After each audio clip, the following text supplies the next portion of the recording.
Hello everybody, and thank you for clicking on this video. In the photo that you can see in front of you is Sunderland's 1986-88 third shirt by Patrick and the 93 third shirt by Hummel. These two shirts were previously two of the rarest Sunderland shirts of all time, and for Sunderland shirt collectors, two of the ultimate holy grails. But in the last year, Sunderland have actually reissued both of them with officially licensed products with the original manufacturers, and as a result, people have been able to get them at really affordable prices, and you get to wear a brand new one that you don't have to worry about ruining. It's really great. It's given people a chance to own some of the rarest Sunderland shirts of all time.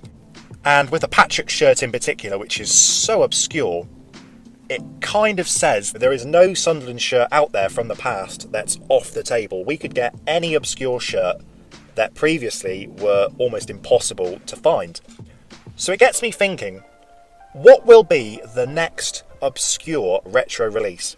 Now, of course, I think we can expect to get all of the Hummel shirts at some point, and probably the home Patrick shirt, for example. We've already had a bunch of Umbro re-releases that were officially licensed.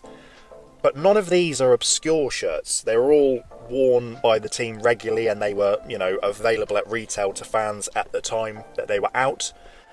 I want to look at the shirts that the club only wore once or twice on the pitch and were never available to fans. So there's three in particular that I'm putting on my wish list that I hope that the club at some point offer to fans.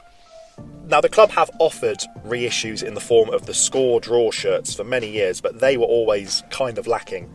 The ASICS ones look pretty good, but the Hummel ones in particular really wide of the mark of the originals.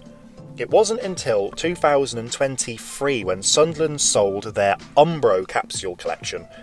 It was the home, away and third kits from the 77 to 81 era, and these shirts were really good. I bought the away shirt, which I really liked, and my dad, who doesn't wear football shirts, he was even wearing the third shirt to games because he loved it so much.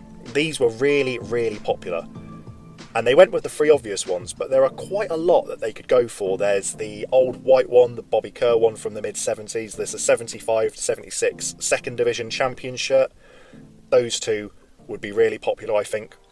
But the really obscure one that I would love to see is the fourth kit that Sunderland wore away at West Bromwich Albion, when all three of those kits were deemed to clash. So they just got rid of the stripes on the home shirt and they wore an all red shirt with black shorts and red socks. There are hardly any pictures of it online. The best place to find photos are a bunch of old West Bromwich Albion programmes, because they basically used that game as the cover for half of the following season for some bizarre reason. It's a really smart casual shirt. I think it would sell really well because it kind of looks like a polo shirt with a Sunderland badge on it, really. Speaking of all red shirts, this next one admittedly is me kind of reaching a little bit, because as far as I can tell, Coq Sportif don't actually do reissues of their old shirts at the moment. But if they were to make a start and Sunderland were to do a deal with them, I would love to see the third kit get reissued.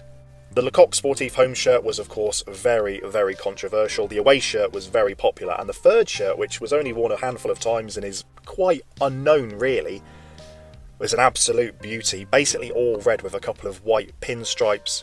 It's really smart, and I'd like to see that one at some point. But that all being said, I think the most likely shirt that will be the next one that we see get reissued is the Patrick Mercantile Festival shirt from 1988. I've always wanted this one. I had a snidey Chinese version, which admittedly was nowhere near what the original looked like. It was the wrong colour, wrong size, the badge wasn't quite right. I would love to get an accurate version of it.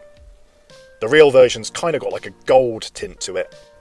Everybody refers to it as the Mercantile Festival shirt because it was worn in Sunderland's 40-minute game against Wigan at Wembley in the Mercantile Credit Football Festival.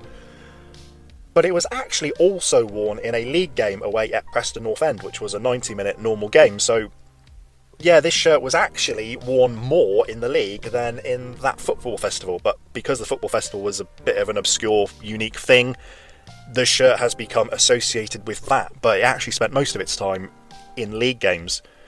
This is the holy grail for me. This is the one that I would really love to see released. I think maybe next year, if the club are going to release the home Patrick shirt with Vaux on the front, they can also offer this one as well. I would love to see it. I hope that they've got that in the plans, and I think that this one would sell extremely well. So there you go, this video. Admittedly, my little wish list of Sunderland retro releases, but yeah, I'd love to see that Patrick shirt released, and with the way the club have been going with the products at the moment, I would not rule it out. It's exciting to see what we're going to get in the future. Thanks for watching. Bye.